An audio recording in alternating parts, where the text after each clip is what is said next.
نہ میں وہابی نہ میں بابی، میں ہوں مسلم علمی کتاب۔ میاں بیوی کے درمیان طلاق نہ ہو، لیکن ایک راستہ کھول دیے کہ بعض اوقات ناگزیر ہو جاتا ہے طلاق والا معاملہ، تو اس کے بارے میں اللہ تعالیٰ نے فرمایا وَإِن يَتَفَرَّقَا، اگر میاں بیوی دونوں جدا ہو جائیں کنسنسس کے ساتھ، وہ یہ طے کر لے کہ اب ہم ایک دوسرے کے ساتھ گزارا نہیں کر سکتے، یغنی اللہ کلا من سعتہ، تو اللہ تعالیٰ سب کو جو ہے وہ وسیع بخشش سے ان کے لیے کوئی راستہ نکال دے گا۔ وَكَانَ اللَّهُ وَاسِعًا حَكِيمًا، اور اللہ تعالیٰ وسعت والا ہے اور حکمت والا ہے۔ یعنی اگر میاں بیوی کسی معاملے میں الگ ہو جاتے ہیں تو اللہ تعالیٰ دونوں کے لیے کوئی راہ نکال دے گا، یعنی اس بیوی کو کوئی نیا اچھا شوہر دے دے گا اور اس شوہر کو کوئی نئی اچھی بیوی مل جائے گی۔ یعنی اگر یہ نظر آ رہا ہے کہ رشتہ نبھنے والا نہیں ہے تو زبردستی وہ رشتہ آپ نے نبھانا نہیں ہے، اور ہمارے معاشرے میں یہی ہوتا ہے۔ اکثر آپ سنتے ہیں جناب 20 سال بعد طلاق ہو گئی، 30 سال بعد طلاق ہو گئی، کیوں؟ وہ رشتہ داروں کے پریشر کی وجہ سے رشتہ چل رہا ہوتا ہے، یا اولاد کی وجہ سے کمپرومائز کرنے کی وجہ سے چل رہا ہوتا ہے۔ تو شروع ہی میں علیحدگی اختیار کر لینی چاہیے اگر آپ کو یہ نظر آ رہا ہے کہ یہ معاملات آگے نہیں چل رہے۔ لیکن وہ بات اپنی جگہ موجود ہے، سنن ابی داؤد میں حدیث ہے کہ اللہ تعالیٰ کو حلال چیزوں میں سب سے ناپسندیدہ طلاق، اس لیے کہ بعض اوقات واقعی ضرورت پڑ سکتی ہے۔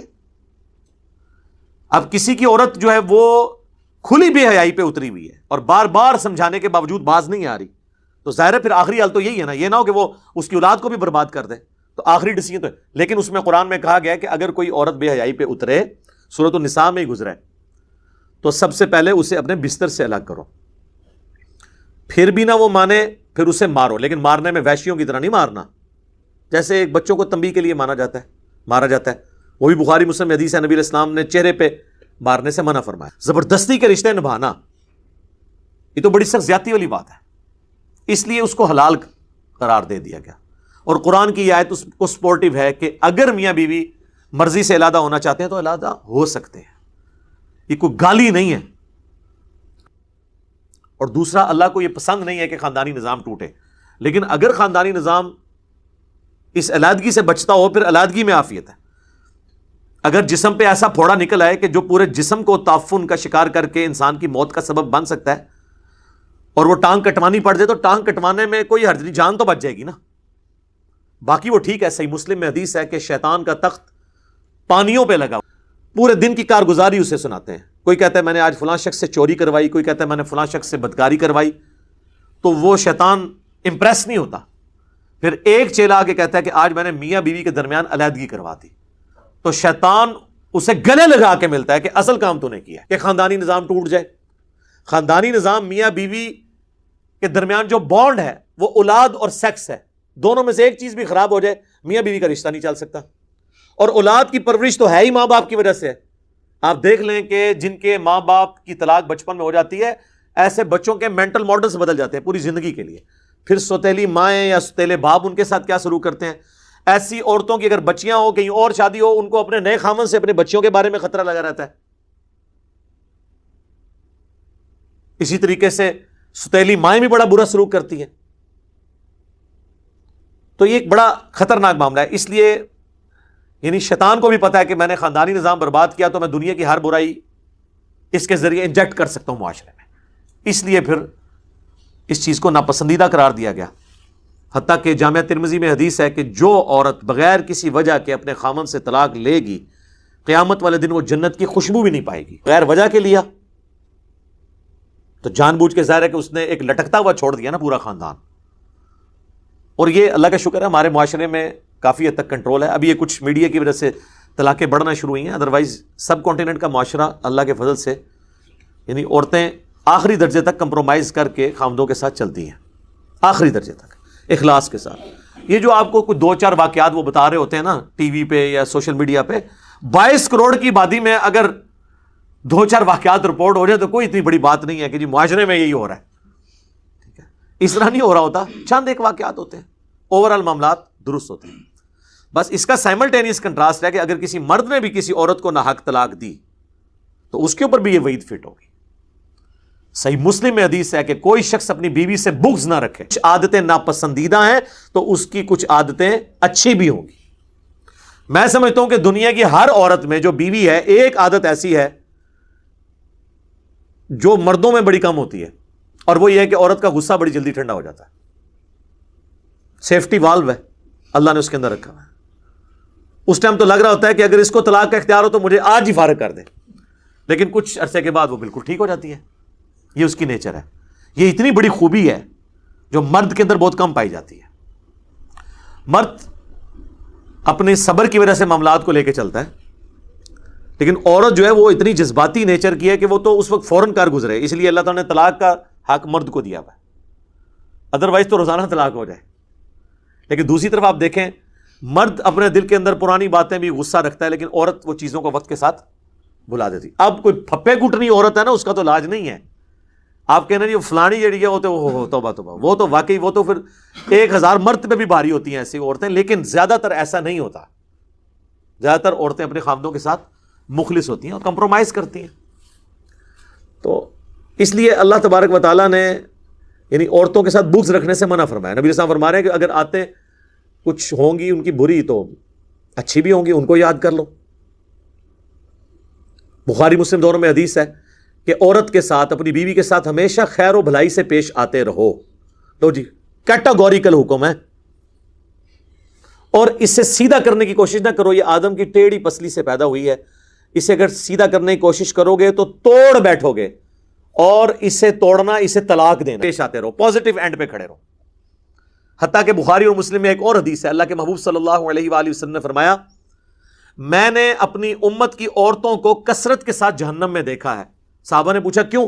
فرمایا اپنے خاوندوں کی ناشکری کرنے کی وجہ سے. شکری کرتی ہیں کہ اگر ان کا خاوند پوری زندگی ان کے ساتھ خیر و بھلائی کرتا رہے اور کبھی کوئی ناگوار چیز خاوند سے انہیں پہنچے تو یہ کہتی ہیں کہ جب سے تیرے عقد میں آئی ہوں میں نے خیر کا ایک دن بھی نہیں دیکھا. یہ حدیث بخاری مسلم دونوں میں ہے. تو سر یہ حدیث اگر آپ کو پتا ہو نا تو آپ کو بیویوں کی حرکتوں کے اوپر غصہ نہیں آئے گا, ہنسی آئے گی کہ بالکل حضور نے بھی یہی کہا تھا. ہوتا ہے, ہم تو اللہ کے فضل سے کئی دفعہ اس تجربے سے گزرے ہیں, ٹھیک ہے, تو سب لوگ گزرتے ہیں. تو پھر جب کوئی اس طرح بیوی کسی کے ساتھ کر رہی ہو نا تو اس کو چاہیے وہ کہ صدق رسول اللہ, یا رسول اللہ آپ نے سچ کہا تھا.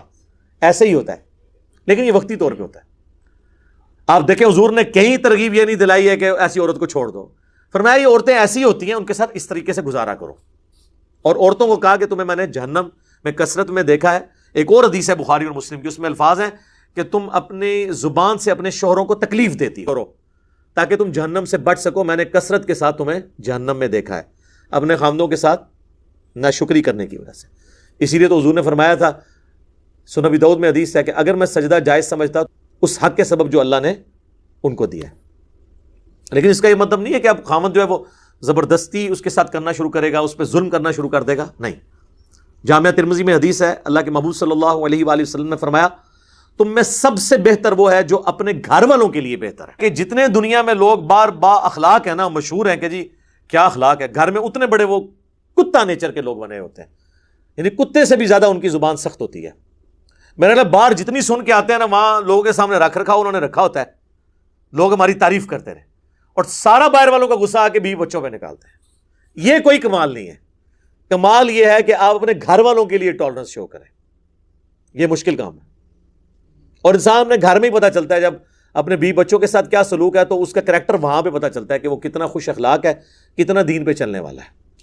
باہر تو سارا بناوٹی ہوتا ہے نا, لبادے اڑے ہوئے ہوتے ہیں, وہ تو آپ جو مرضی کروا لیں. اسی طریقے سے ایک حدیث ہے بخاری اور مسلم میں, پریکٹیکل. سیدہ عائشہ کہتی ہیں کہ ایک دن مسجد نبوی کے اندر حبشی جو ہیں وہ نیزوں کے ساتھ پریکٹس کر رہے تھے, کھیل رہے تھے, مسجد کے کھیل دیکھنا ہے. تو حضور علیہ السلام میرے سامنے کھڑے ہوئے تو میں ان کے پیچھے پردے میں کھڑی ہو گئی, یعنی حضور کو اوٹ بناتے ہوئے, اور میں حبشیوں کے اس کھیل کو دیکھنا شروع ہو گئی. اور پھر سیدہ عائشہ کہتی ہیں کہ تم سوچ سکتے ہو کہ ایک کم عمر کی لڑکی کتنی دیر تک شوق سے وہ کھیل دیکھ رہی ہوگی, اور میں جتنی دیر کھڑی رہی تو حضور صلی اللہ علیہ وآلہ وسلم اتنی دیر کھڑے رہے, یہاں تک کہ میں خود تھک گئی. تو پھر آپ علیہ السلام الگ ہوئے, ورنہ آپ علیہ السلام یہ ڈیوٹی دیتے رہے. آپ اندازہ کریں ایک بیوی کے ساتھ یہ اس نے سلوک. پھر سنن ابی داؤد میں حدیث ہے, نبی علیہ السلام نے سیدہ عائشہ سے ایک دفعہ کہا کہ دوڑ لگاتے ہیں, تو حضرت عائشہ آگے نکل گئی, حضور پیچھے رہے. عرصے کے بعد حضور نے کہا کہ آج پھر دوڑ نہ لگائیں, اور پھر وہ کہتی ہیں کہ میں اس وقت تھوڑی فربا ہو چکی تھی, بلکی ہو چکی تھی, میرا وزن بڑھ چکا تھا, تو حضور مجھ سے آگے نکل گئے اور میں پیچھے رہ گئی. تو حضور نے فرمایا یہ اس وقت کا بدلہ اتر گیا. اس وقت بھی حضور کی شفقت ہی تھی, حضور سے آگے کون نکل سکتا تھا صلی اللہ علیہ وآلہ وسلم. اس سے آپ اندازہ لگائیں کہ نبی علیہ السلام یعنی 50-60 سال کی عمر میں بھی کتنے ایکٹیو اور کتنا اپنے وزن کو کنٹرول کیا ہوا تھا. لیکن مولویوں کو آپ دیکھیں ان کی توندیں, ان سے پوچھیں یہ تم لوگوں نے داڑھی میں اور پگڑی میں تو حضور کی سنت میں عمل کیا ہوا ہے, یہ پیٹ کس کی سنت ہے؟ بنو امیہ کی. بس اتنا ہی میں کہوں گا, باقی ان کو پتہ چل جائے گا کیا کہہ رہے ہیں.